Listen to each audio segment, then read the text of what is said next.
Namaste viewers, welcome to Gnanadegula channel. In this episode, we will try to understand. Actually, there was a question on is there any logic? Are there any scriptural references? Is there any rationale behind observing Shraddha, Pitru Karyas, and especially the Amavasya period? There was a question. So let us try to address these questions. Please like, share and then subscribe to my channel. Please post your comments in the comment box after having gone through the video completely. Now, in the Sanātana tradition, Sanātana Dharma, Hindu Dharma, whatever we call, the ancestors, the concept of Pitṛs, Pitru Devatas, both father side, mother side, they hold a sacred space. They hold a very important space along with the worship of gods, sages, elders, all these things. They also hold like this. Actually, the annual observance of Pitru Paksha, that is a 15-day, that lunar phase, during the dark fortnight of Bhādrapada Masa, is dedicated to offering Śrāddha, Tarpana, and then all kinds of offerings to the Pitṛs, to the departed souls, to the persons who have expired. Among these days, Amavasya, particularly the new moon day, is regarded as very potent for these rites. It's considered as highly potent for performing these rites. So the tradition is deeply embedded in the Vedic, Smṛti literature, many ancient literatures. It continues, not only literatures, observances, it continues to be observed very meticulously even to this day by all Hindus. Now, there is always a question, what's the rationale? Because these days, everything goes by rational thoughts. What is the rationale behind this? Why was this specific period chosen? And how does it reflect the inner logic of the Sanātana Dharma? All these questions arise, particularly the younger minds. They say, why should we do this? What is this? Why we should do it during this period only? All these doubts arise. So we'll try to address those doubts. If you look at the Vedic references, the Rig Veda speaks of the Pitṛs. The Pitṛs, the dead, they dwell, they reside in a very subtle loka, very sukshma loka, and who will be there and bless their descendants through offerings. This is what it says. Abhihi Pitrun Yajamahe. Like this it goes on, the mantra. Here it invokes ancestors through Soma and Swadha mantra, Soma mantra and Swadha mantra.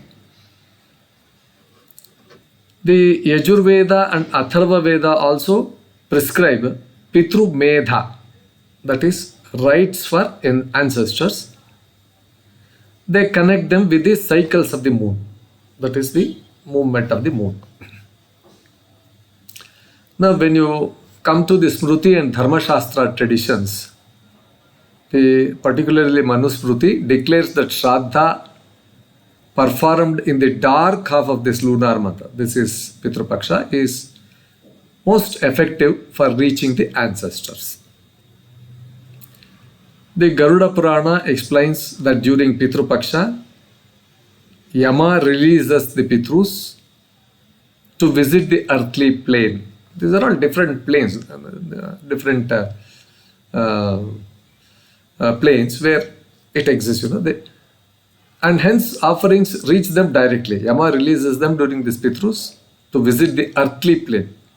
So, hence offerings reach them directly. This is the explanation given in Garuda Purana. And even in the Mahabharata also the Anushasana Parva describes that one who neglects Śrāddha, one who does not do Śrāddha in Pitru Paksha, he denies nourishment to the ancestors. So, this leads to obstacles in their lineage, in their Vamsha, in their Vamsha Paramparya. They have to perform this. That is what the Anushasana Parva declares. Now, the logic of Amavasya could be something like this. On Amavasya, the moon is the symbol of the Manas, mind, is completely absent from the night sky. He is not visible to you at all. So, it represents some kind of a dissolution, emptiness, and return to the origin. In this gap, in this void, the Pitṛs are believed to be most accessible to their descendants, to their living descendants. Just as the new moon marks a liminal threshold between darkness and rebirth, so does Śrāddha and Amavasya mark some kind of a continuity between past generations and the living. This is a kind of a linking. Now, Vedic thought, perhaps this energetic pathways, Vedic thought, it is the lunar influence. Vedic thought associates the Pitruyana, that is ancestral path, the movement of these Pitṛs, with the waning fortnight of the moon. The moon governs waters and the subtle body. Manomaya Kosha. The moon governs the Manomaya Kosha. As the moon wanes, when it wanes, it is said that the ancestral energies naturally gravitate closer to the earthly plane. This is one thought. They gravitate closer to the earthly plane. Now, if you look at the metaphysical logic, the Pitṛs are sustained through Śrāddha offerings. On the Amavasya, the solar and lunar energies, can we say they merge invisibly? We can't see that. The energies might visibly merge invisibly. So the veil, the curtain between the world is thinnest there.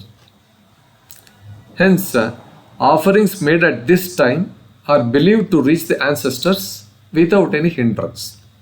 This is another kind of a logic which we can think of.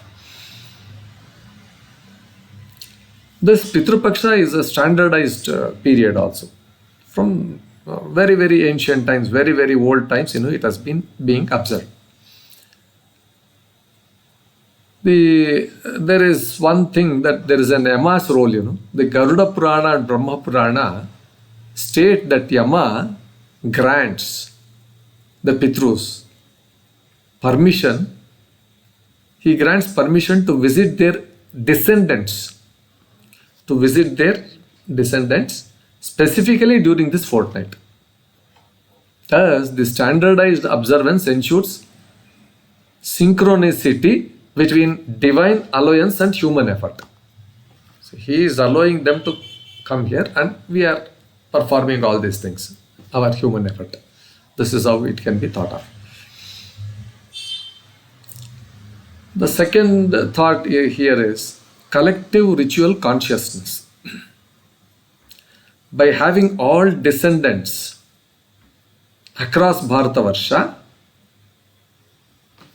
observe these rites in the same fortnight,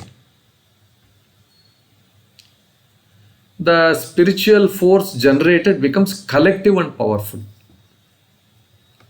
An energetic, we can say synergy of energy. Then the one more aspect is psychological and ethical rationale. You can think of as Pitru Paksha is a reminder of continuity.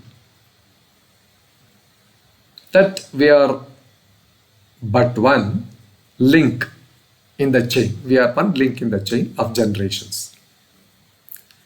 This fortnight some kind inculcates, some kind of humility, some kind of gratitude and dharmic responsibility also. So by focusing rituals within this standardized period, society avoids neglect while ensuring rhythm and discipline while remembering.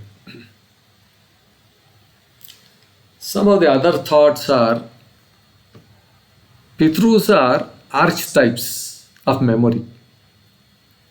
In the Vedic world view,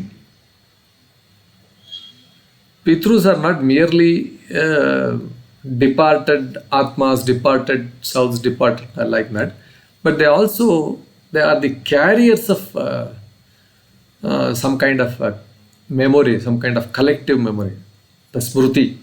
They are carriers of Smṛti. Because they carried those Smṛti and then passed on to us, it has come from there. Honoring them in a specific calendarical, you can call it as frame, window, keeps civilizational memory alive. See, because they have carried all these things, put them in some kind of a time frame and then remember them, honor them. It's a kind of, it keeps civilizational or traditional memory alive. Now, Amavasya can be considered as return to the womb. Just as the moon disappears into invisibility, Śrāddha and Amavasya symbolizes sending our offerings into the unseen womb. We are not able to see that unseen womb of existence. They are existent, they are there. We are not able to see that. From which blessings are reborn, we can say. And most importantly, Pitru Runa. Pitru Runa is a Pitru debt. Sanātana Dharma emphasizes Rinatrayas. Three offerings, three O's, that three debts, what we call. Devaruna, Rishiruna and Pitru Runa. These three are most important, and Pitru Paksha observances are the fulfillment of this Pitru Runa, Pitru debt, without which no other dharmic or spiritual act is considered complete. These are some of the thoughts. So, to conclude all the things, the observances of this Pitru Paksha, particularly Śrāddha and Amavasya, are not mere mechanical traditions. They are rooted in Vedic cosmology, lunar astronomy, very subtle metaphysics, and deep ethical philosophy also. By standardizing this fortnight for ancestral offerings, Sanātana Dharma ensures that gratitude and remembrance are preserved as an integral aspect of our human life or human existence. The logic is simple yet profound. When we honor our elders, when we honor our ancestors in the right time, with the right spirit, with the right thought, with the right, all Shraddha, and through time-tested procedures, we keep ourselves aligned with the eternal flow of life. Whatever it is, the past, present, and future are linked through this this period, through this past, present, and future. They are linked through this Amavasya and then this Pitru Paksha period. Viewers, with this explanation on this, there was a question on this as to why we will have to perform during this period, what is the relevance and all those things. We are trying to address this. Please like, share, and then subscribe to my channel. Please, people who know more about it, we would like you to please post as a comment in the comment box so that it will be helpful for everybody. Thank you, viewers, for your valuable time in listening to this. Thank you. Please like, share, subscribe.